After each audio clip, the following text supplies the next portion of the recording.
کوئی پوچھے تو زلیخا سے محبت کا پیغام، جس کو یوسف بھی ملا اور جوانی بھی۔ پیارے ساتھیوں، السلام علیکم۔ ساتھیوں، امید ہے اب جہاں پر بھی ہوں گے اپنی فیملی کے ساتھ خوش اور مطمئن ہوں گے۔ کیسے زلیخا حضرت یوسف علیہ السلام کے عشق میں مبتلا ہو کر گناہ کی طرف راغب ہوئیں اور پھر سچے دل سے توبہ کی۔ اس کے بعد ان دونوں کی شادی ہوئی۔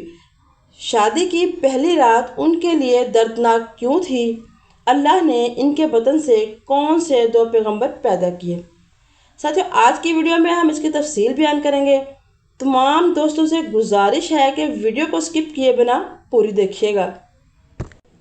ساتھیوں، رائل جو کہ تاریخ کتابوں میں زلیخا کے نام سے مشہور ہوں، بادشاہ تیموس کی بے حد خوبصورت شہزادی تھی۔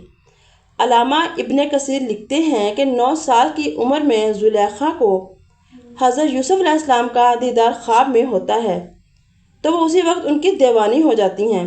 کچھ سالوں بعد ان کو حضرت یوسف علیہ السلام دوبارہ خواب میں عزیز مصر کے روپ میں نظر آتے ہیں اور زلیخا کی قسمت کہ اسی سال عزیز مصر کا رشتہ ان کے لیے آ جاتا ہے تو وہ فوراً شادی کے لیے راضی ہو جاتی ہیں، کیونکہ وہ سمجھتی ہیں کہ حضرت یوسف علیہ السلام ہی عزیز مصر ہیں۔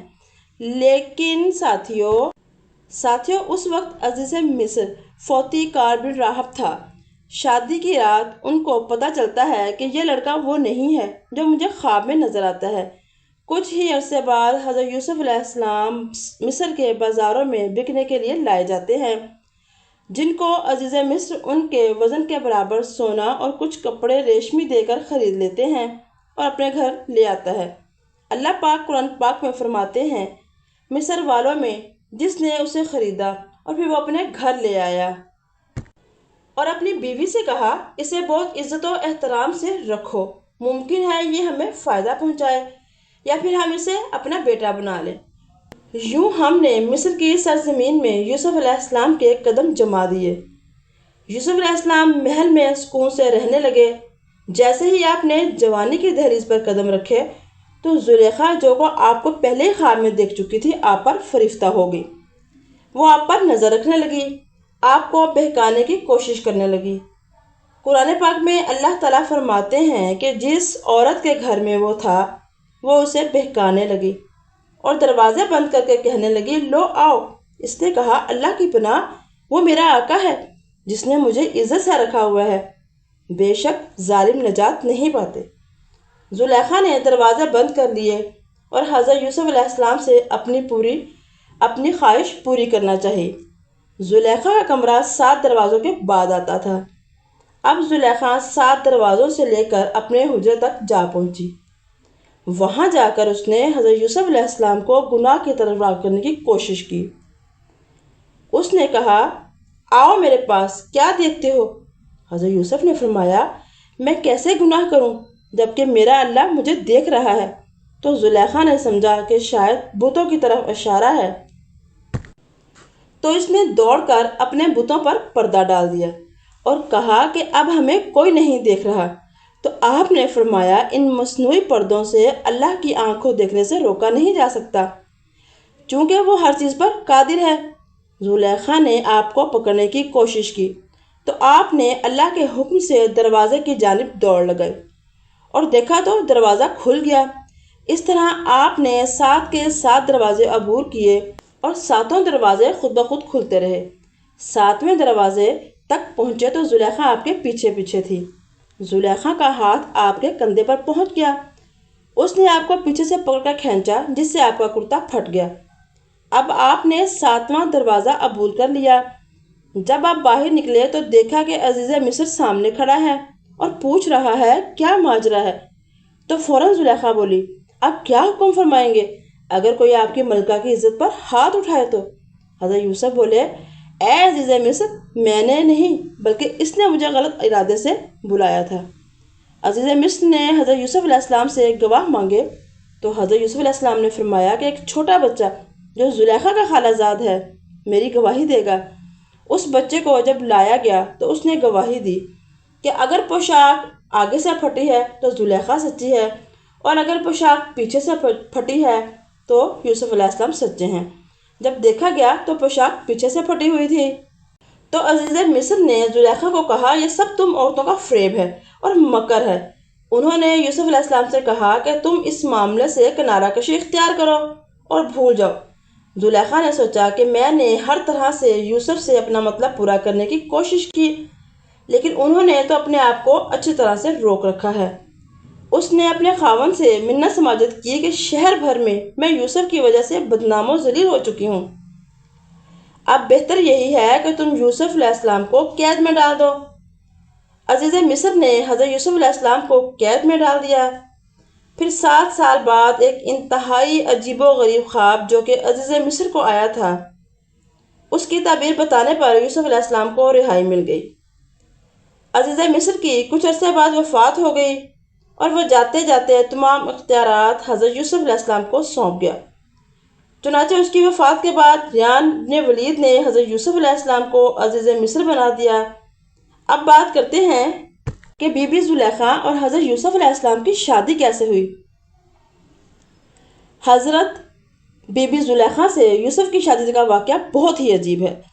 عزیز مصر کی موت کے بعد چونکہ زلیخا تنگ دست و محتاج ہو چکی تھی اور اس کی آنکھوں کی بینائی بھی چلی گئی، تو کسی نے اسے مشورہ دیا کہ آپ حضرت یوسف علیہ السلام سے اپنا معاملہ ذکر کریں، ہو سکتا ہے وہ آپ پر رحم فرمائیں اور آپ کی مدد فرمائیں اور آپ کو غنی کر دیں، چونکہ آپ نے بھی تو ان کا خیال رکھا تھا اور انہیں عزت دی تھی۔ اس پر کسی اور نے اسے بتایا کہ ایسا نہ کیجیے گا، ہو سکتا ہے کہ حضرت یوسف علیہ السلام کو آپ کا وہ سلوک یاد آ جائے جب آپ نے ان پر الزامات لگائے تھے اور انہیں کافی تکلیف دی تھی اور آپ کی وجہ سے وہ 7 سال جیل میں بھی رہے۔ یہ بات سن کر زلیخا خاموش ہو گئی۔ انہوں نے حضرت یوسف علیہ السلام کے پاس جانے کا ارادہ ترک کر دیا۔ کچھ عرصے بعد حضرت یوسف علیہ السلام تقریباً 1 لاکھ معززین اور اپنے وزیروں و مشیروں کو لے کر شہر کی طرف نکلے۔ جس راستے سے حضرت یوسف علیہ السلام نے گزرنا تھا اس راستے پر بی بی زلیخا بیٹھی ہوئی تھی۔ اس نے حضرت یوسف علیہ السلام کی خوشبو محسوس کر لی۔ جب آپ قریب پہنچے تو وہ کھڑی ہو گئی اور یوسف علیہ السلام کے سامنے آنے پر بلند آواز سے کہنے لگی کہ وقت نے کیا سے کیا کر دیا، میں نے معصیت کے سبب بادشاہ کو غلام اور غلام کو بادشاہ بنا دیا۔ حضرت یوسف علیہ السلام نے پوچھا کہ اے بی بی تم کون ہو؟ وہ عرض کرنے لگی میں زلیخا ہوں، وہی جس نے آپ کی خدمت کی تھی۔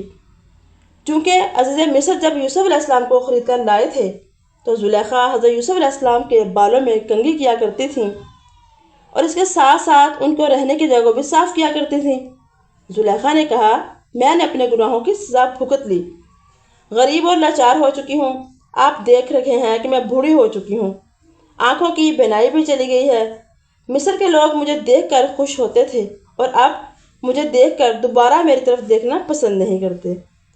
زلیخا کی درد بھری داستان سن کر حضرت یوسف علیہ السلام کو بہت دکھ ہوا، ان کی آنکھوں میں آنسو آ گئے۔ حضرت یوسف علیہ السلام نے فرمایا کیا آپ کے دل میں اب بھی ہمارے لیے کچھ محبت باقی ہے؟ اس نے کہا جی ہاں، اس کی قسم جس نے ابراہیم علیہ السلام کو خلیل اللہ بنایا تھا، آپ کی طرف دیکھنا زمین پر سونا چاندی سے زیادہ اچھا لگتا ہے۔ آپ باتیں سن کر اس کی وہاں سے چلے گئے۔ پھر آپ نے حضرت بی بی زلیخا کی طرف پیغام بھیجا کہ اگر تم چاہو تو ہم نکاح کر لیتے ہیں اور اگر تم شادی شدہ ہو تو ہم تمہیں غنی کیے دیتے ہیں۔ بہرحال کچھ عرصے بعد حضرت یوسف علیہ السلام نے ان سے نکاح کر لیا۔ آپ ان کے پاس آئے، آپ نے نماز ادا کی اور پھر اللہ تعالیٰ کے حکم سے اسم اعظم کے واسطے سے دعا فرمائی۔ اللہ تعالیٰ نے دعا کو شرف قبولیت بخشا اور بی بی زلیخا کی جوانی واپس لٹا دی۔ آپ کی آنکھیں بھی واپس آ گئیں، وہ آپ پر ایمان لے آئیں۔ اس طرح بی بی زلیخا حضرت یوسف علیہ السلام کی زوجت میں آ گئیں۔ زلیخا نے اپنی ساری زندگی اللہ کی عبادت میں گزاری۔ ہر رات جب یوسف علیہ السلام زلیخا کو اپنے پاس بلاتے تو زلیخا کہتی میں صبح آؤں گی، جب آپ سویرے بلاتے تو کہتی رات کو آؤں گی۔ بی بی زلیخا اللہ کی عبادت میں اس طرح مصروف ہو گئیں کہ ان کو دن رات کی کوئی خبر تک نہ رہی۔ آخر ایک دن حضرت یوسف علیہ السلام نے فرمایا تم میری محبت میں دیوانی تھیں، اب تجھے کیا ہوا ہے؟ تو زلیخا نے عرض کی یہ اس وقت کی بات ہے جب میں محبت کی حقیقت سے آگاہ نہ تھی، اب چونکہ مجھے محبت کی حقیقت معلوم ہو چکی ہے اس لیے اب مجھے اللہ کی محبت میں کسی کی شراکت گوارا نہیں۔ حضرت یوسف علیہ السلام نے فرمایا کہ مجھے اللہ نے فرمایا ہے کہ مجھے آپ کے بطن سے 2 بیٹے عطا فرمائے گا اور وہ دونوں بیٹے نبی ہوں گے۔ یہ بات سن کر بی بی زلیخا نے اللہ پاک کے حکم کی اطاعت کی بنا پر سر جھکا دیا۔ کہا جاتا ہے کہ نکاح کے وقت آپ باکرہ تھی، کیونکہ آپ کا پہلا شوہر عزیز مصر نامرد تھا، اس طرح اللہ نے آپ کو کنوارا رکھا۔ اللہ نے بی بی زلیخا کے بطن سے 2 بیٹے عطا کیے جو دونوں نبی تھے، جن کے نام افراہیم بن یوسف اور میشا بن یوسف تھے۔ حضرت یوسف نے شادی کی رات بی بی زلیخا سے کہا، یہ بہتر نہیں ہے اس سے جو تم چاہتی تھی؟ تو زلیخا نے کہا، اے یوسف، مجھے ملامت نہ کرو، میرا شوہر نامرد تھا جو عورتوں کے پاس نہیں جاتا تھا، میں حسین و جمیل نازوں میں پلی تھی، اللہ نے آپ کو وہ حسن دیا تھا، میرا نفس مجھ پر غالب آ گیا۔ یوسف حد درجہ حسین تھے۔ جب بی بی نے آپ کو دیکھا تو وہ آس لگا بیٹھی۔ شادی کے وقت آپ کنواری تھیں، شادی کے بعد آپ نے اپنے آپ کو اللہ کی عبادت میں غرق کر لیا اور پھر اللہ کے حکم آنے کے بعد حق زوجیت ادا کیا۔ ساتھیو، یہ تو تھا حضرت یوسف علیہ السلام اور بی بی زلیخا کا شاندار قصہ۔